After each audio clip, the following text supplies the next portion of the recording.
Have you ever been in a conversation where you started out asking a reasonable question, but within 30 seconds, you felt like the villain? You feel your chest tighten, your cheeks flush, and you start apologizing for something you didn't even do. That soft smile across from you, that tilted head, it feels harmless, yet you are completely paralyzed. If this sounds familiar, you haven't been outsmarted by logic. You've been outmaneuvered by a psychological trap.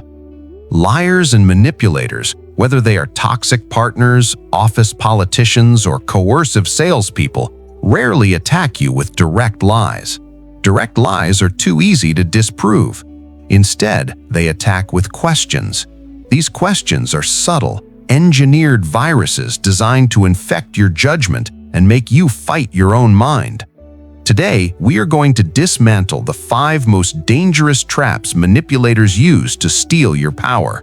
But more importantly, we are going to look at how the ancient Stoics, Seneca, Epictetus, and Marcus Aurelius would handle them. These men lived in the snake pit of Roman politics.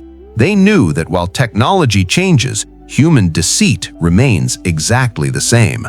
You notice a discrepancy in the team budget. Or perhaps you notice your partner's tone has shifted cold and distant. You ask about it.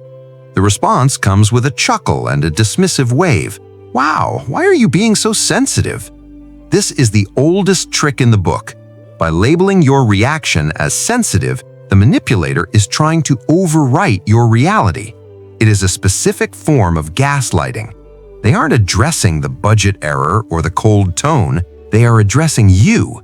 They are implying that the problem isn't their behavior, but your inability to process the world normally.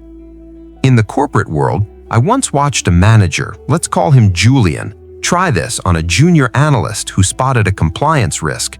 "You're worrying too much. You're too sensitive to risk," Julian said. The analyst crumbled, fearing he looked weak. He shouldn't have. Stoicism teaches us that our perceptions are our first line of defense.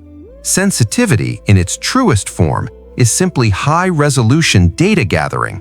As the video highlights, the sensitive person is often just the observant person. The financial analyst who spots fraud early is sensitive until the company collapses. Then they are a visionary. This trap relies on what psychologists call the illusion of transparency. We often assume others can see our internal state, but they can't. Manipulators exploit this gap. When they say you're sensitive, they are betting that you are insecure about how you appear to others. Do not defend your emotions, defend your data. Look them in the eye and say, "I'm not being sensitive, I'm being observant. Does my observation make you uncomfortable?" Watch how the energy in the room shifts. You have taken the spotlight off your feelings and put it back on their actions. This question is a paradox. If someone has to ask if you trust them, the answer is usually no, and for good reason. Trust is a silent byproduct of consistent behavior. It is like the foundation of a house. You don't talk about the foundation, you just walk on the floor knowing it will hold you. When a person leans in and asks, "You trust me, right?" they are usually trying to bypass a lack of evidence. They are asking you to suspend your critical thinking faculties in favor of social politeness. It is a demand for unearned capital. Imagine trust is a bank account. Every time someone tells the truth or keeps a promise, they make a deposit. When they ask, "Don't you trust me?" without having made the deposits, they are writing a bad check. Epictetus warned us that we cannot learn what we think we already know. If you convince yourself you should trust someone because they demanded it, you stop looking for the truth. You blind yourself. When the question comes, do not rush to reassure them. That is what they want, your guilt. Instead, use the Stoic pause. Reply, "Trust is earned through consistency. Are you asking me to ignore my judgment?" This separates the emotion of trust from the evidence of trust. This is the nuclear option. You ask a simple question, "Hey, I noticed the timestamp on this file is different." They explode. Wait, are you accusing me of forging it? Is that what you think of me? Suddenly, you are in a courtroom, but you are not the judge anymore. You are the defendant. This is often referred to by psychologists as DARVO: deny, attack, and reverse victim and offender. By feigning outrage, they force you to backpedal and apologize for your rudeness, leaving the original question completely unanswered.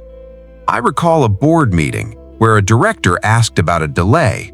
The project lead immediately snapped, "Are you accusing my team of incompetence?" The room went silent. The director, flustered, said, No, of course not." The meeting moved on and the delay was never explained. The manipulator won by weaponizing social awkwardness. Marcus Aurelius reminds us, everything we hear is an opinion, not a fact. When they scream about accusations, that is their opinion of your question. It does not have to be your reality. Do not apologize. Do not backpedal. Simply ask, "Should I be?" It is 3 words, but it is devastating. It refuses to accept the frame that asking questions equals attacking. It signals that you are not afraid of the conflict they are trying to manufacture. This is theatrical innocence. It is a poison wrapped in velvet. It sounds hurt, wounded, almost noble. But honest people rarely speak in hypotheticals about their character. Honest people don't need to sell you on the idea that they are honest. They just tell the truth. This trap works because of preference falsification. In social settings, we often hide our private truths, our doubts, to match the public narrative that this person is our friend, partner, or boss. We don't want to be the bad guy who suspects our friends. The liar knows this and leverages your desire to be a good person against you. Seneca said, "If it is not true, do not say it." The Stoic looks at the world through the lens of action, not words. If someone has to perform a soliloquy about their honesty, it is usually because their actions are failing to speak for themselves. Don't answer the question they asked. Answer the reality of the situation. That isn't the question. The question is, would I know if you did? This cuts through the fog. It reminds them that you are not relying on their self-assessment. You are relying on your own verification. This is the end game. When they can't gaslight you, can't shame you, and can't deflect you, they try to exhaust you. God, this is so draining. Can't we just move on? They frame moving on as the mature, peaceful option. They frame your persistence as drama. But in this context, moving on is code for forgetting what I did so I can do it again. It is a plea for cheap peace. If an architect finds a crack in the foundation and the builder says, "Can't we just move on and build the second floor?" the architect refuses. Not because he loves conflict, but because he knows that building on a cracked foundation ensures a collapse later. Stoics are architects of their own lives. They do not build on cracks. Maintain your apatheia, calm. I will move on when I understand what happened, not before. This signals that your peace is expensive. It must be bought with truth, not silence. The world is full of noise. It is full of people who want to bend your reality to serve their comfort. They will call you sensitive, they will demand trust, and they will try to rush you past the truth. But you have a choice. You can be the leaf that blows in the wind of their emotions, or you can be the rock that breaks the wave. Stoicism isn't about having no emotions. It's about not being enslaved by them. It is about realizing that while you cannot control the liar's tongue, you have absolute authority over your own mind. When you refuse to take the bait, you aren't just winning an argument, you are reclaiming your sanity. The next time someone tries to use your own empathy against you, pause, take a breath, remember these traps, choose clarity over comfort.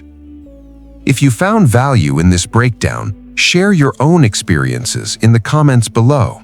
Have you faced these traps? How did you handle them? Let's build a community of clarity here at INVICTUS X.